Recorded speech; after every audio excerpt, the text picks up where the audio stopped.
What the hell happened to Conor McGregor? This man went from being the face of the fight game, two-division UFC champion, walking knockout highlight reel, with verbal skills so slick he could sell sand in a desert, to whatever this circus act is we're witnessing now. Every other week he's either in court, in a scandal, or in someone's nightclub throwing fists like he's speed-running lawsuits on purpose. Let's take it from the top, because the fall of McGregor is one of the most ridiculous self-destructions in sports history. Let's talk about motivated McGregor. You know, the guy who turned Jose Aldo into a meme in 13 seconds, the one who embarrassed Eddie Alvarez and made UFC history. That version of Conor was dangerous, focused, starving for greatness. Then he fought Floyd Mayweather, and yeah, that was the beginning of the end. He walked into boxing like it was another day at the office, and walked out $100 million richer and permanently allergic to effort. The man got cooked by a retired boxer and came back to MMA acting like nothing happened. Bro got outclassed and then acted like he was doing Floyd a favor. After the Mayweather payday, he had no hunger left. He went from shadowboxing in the gym to shadowboxing with the law. Then came Khabib, and that fight was less of a competition and more of a ritual sacrifice. But before the cage even closed, Conor turned into the Joker for no reason. He and his goon squad flew across the country to throw dollies at buses like it was GTA 6.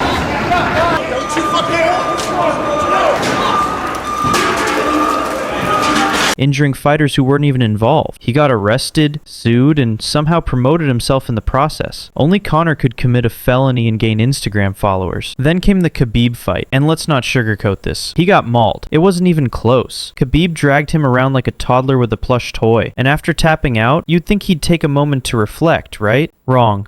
He celebrated by smashing a fan's phone in Miami and punching an old man at a bar for not drinking his whiskey, because nothing screams mentally stable like beating up geriatrics over liquor. And what did the law say? Slap on the wrist, champ. Conor McGregor is in trouble again. The former UFC champion was arrested early Monday morning after allegedly smashing the phone of a person who was trying to take a photo of him. It's around 5 a.m. when a 22-year-old man attempted to take photos of the MMA star with his phone. McGregor slapped the phone out of his hand, stomped on it several times, and then walked away with the device, according to police. Conor, why'd you do it? Conor, you have an anger problem. Conor, you're letting down your fans. Absolutely nobody. Yeah. Just a €1,000 fine, the man spends more than that on sunglasses he wears inside. Fast forward to 2020, and for a split second, people thought maybe Conor was back. He starches Cowboy Cerrone in under a minute. Everyone got hyped again. He wasn't trash talking, he was smiling like a family man, like some kind of Irish Mr. Rogers. But no, it was all for show. Because 2021 came along and Poirier sent him to the Shadow Realm. First knockout loss of his career. And what does Conor do next? Reinvents himself again. Not as a fighter, but as a walking TMZ headline. They ran the Poirier trilogy and it was a disaster. McGregor tried to bring back the old trash talk, but ended up getting verbally and physically bodied. Dustin cooked him on the mic and then snapped his leg like a breadstick. Literal career snap. It's not good for him. It's really better for him to be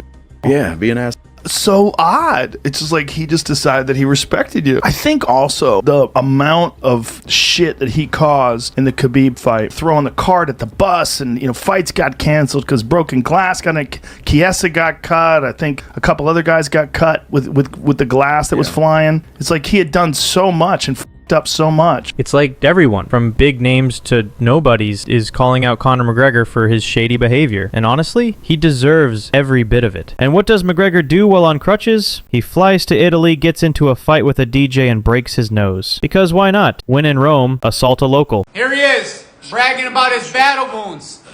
He's proud to have survived. And it doesn't stop there. McGregor's new hobby is speed-running criminal charges, dangerous driving, banned licenses, bar fights, sexual assault allegations, cheating scandals. It's like he's playing a real-life crime simulator. At this point, even Grand Theft Auto characters are saying, yo, chill. And instead of training for a comeback, what does he do? He films Roadhouse, clearly juiced to the gills. This man showed up looking like a middleweight version of Popeye. His skull grew 2 hat sizes. If USADA touched him with a cotton swab, it'd probably melt. Then comes the Ultimate Fighter, a chance to redeem himself. And holy hell, it was a disaster. His team goes 1-7, possibly the worst coaching record in tough history. Half the time he looked like he didn't even know he was filming a show. Like, bro, you're not on vacation, you're coaching future UFC fighters. Maybe show up for once? But it doesn't end there. Of course not. Then comes the Miami Heat game, where McGregor knocks out the mascot. And if that wasn't enough, sexual assault allegations dropped right after. That night had more plot twists than a Netflix docuseries. Conor McGregor a woman in a Dublin hotel in 2018. Civil jury in Dublin sided with Nikita Hand, who accused McGregor of sexually assaulting her in a hotel. You can stand up for yourself if something happens to you, no matter who the person is. And now in 2025, the chaos continues. A lawsuit over a 2018 assault gets resurrected. Proper 12, his whiskey brand, ditches him. He's being removed from video games, ads, sponsorships, everything. Even his own drink said, "We don't associate with that guy." Then he's caught knocking someone out in a club in Ibiza. He shows up to BKFC events, clearly on something, squaring up with Mike Perry like he's at a pub brawl. Because I welcomed you back. Yeah. October 11th is your date, and you'll dance for me, boy. You'll dance for the owner, and then we can talk. But your date is October 11th. Yeah. Michael Perry, the return of Platinum.